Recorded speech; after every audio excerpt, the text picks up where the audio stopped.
Ngithinta olunye udaba lapha engilibona la ku-TikTok likabhuti uMshubo.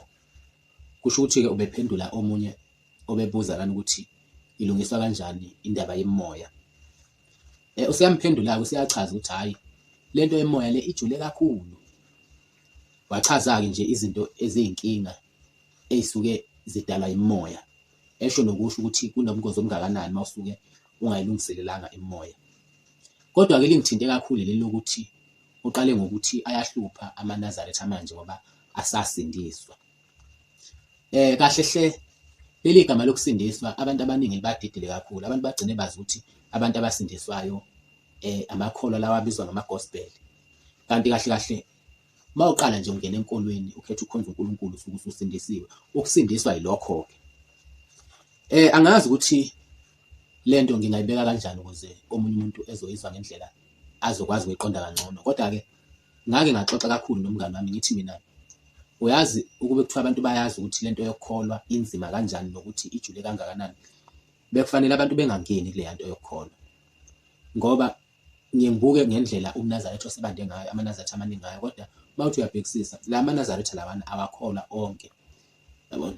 Mhlampe abafiki ngisho ku-10 abantu esingathi uma bethandaza mhlawumbe umthandazo wabo uyaya kuNkulunkulu.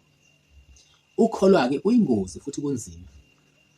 Uyabona kubo bonke abantu abake babakhona, angicabangi ukuthi ukhona umuntu onomona njengoNkulunkulu. uNkulunkulu unomona. Uyabona uNkulunkulu ufuna uthande yena kuphela. Uyazi uNkulunkulu ngisho eBhayibhelini ukuvezela ukuthi uma uke wathanda umzali wakho okudlula yena usuke ungeke usambona yena. Manje uma sesingena kulolu daba lwemoya lolu, ngiyaye ngithi mina abantu kufanele uma ukuthi bahlushwa imoya kufanele beqale lapho-ke ukuthi amandla kaNkulunkulu angakanani kubona. Uyazi uma ukwazi ukunqotshwa imoya ubukholwa, bona phela ukuthi futhi uNkulunkulu omkhonzayo akanawo amandla noma akakusebenzeli. Ngoba ngokweBhayibheli kuyavela ngempela ukuthi uNkulunkulu la esho khona ukuthi singaphendukeli kwabanamadlozi, singaphendukeli kwabanemoya. Uyasho futhi ukuthi isizwe esinjalo uyosidikila. Uma isidikile isizwe esinjalo, le moya yoba namandla ngalendlela ukuthi uma beyinqaba leso sizwe leso masiyinqaba leyo moya leyo moya yoba namandla ngisho kuyibulala. Ubhalwe khona eBhayibhelini. Yabona? Waqala nje wena wanqotshwa imoya, wabona ukuthi imoya yakuhlula. Vele lapho imoya isuke sinamandla ukuthi ingakubulala vele.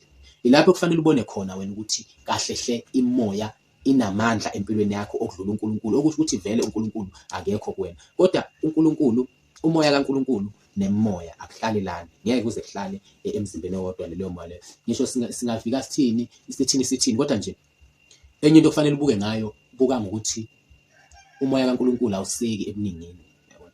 Uyazi ukuthi uma kukhulunywa ngomoya kaNkulunkulu ayingeni eminye imimoya. Abanye bethi hayi imoya fanele uyihlambulule washawacima. Uyazi ukuthi ayikho into ekuthiwa imoya engcwele. Alikho nje igama elinjalo, kodwa umoya okhona umoya ongcwele kuphela. Okusho khona ukuthi lokho kuveza ngokusobala ukuthi umoya kaNkulunkulu uhamba uwodwa. Umoya kaNkulunkulu awuhlangani neminye imimoya, futhi imoya kaNkulunkulu ayibi miningi. Manje-ke masuke sivika ngokuthi hlambulula imoya kanjani, ungayihlambulula imoya, siyavuma impela ihlambuluke, kodwa imoya nje ayihlangani nomoya kaNkulunkulu. Umoya kaNkulunkulu uhamba uwodwa. Yiwo-ke lowo moya loyo ekuye kuthiwa umoya ongcwele. Kodwa wena waqala wanemimoya ngoba uNkulunkulu akasebenzi neminye imimoya. Waqala wena waneminye imimoya lapho. Usuke usungasekho umoya kaNkulunkulu lapho. Yebo phela singakuhlanganisa lezi zinto lezi, sihlanganisele ukuthi sifuna ukuvikela lokhu thina esikhona noma sifuna ukuvikela lokhu esiyikho. Kodwa mase sikhuluma ngempela iqiniso, waqala nje wangenwa imoya, wanemoya. Ngeke umoya kaNkulunkulu uhlale kuleyo moya leyo. Ngeke kuze kwenzeke. Ufike ube nemoya, uphinde ube nomoya ongcwele, akazi kube khona nje into enjalo. So ngiyaphinda ngiyasho futhi ngiyakuveza lokhu. Uma kwenzekile wawumuntu onemoya, abanye-ke bayebethi wonke umuntu unayo imoya. Bavamile ukuthi abantu besho njalo. Yabona?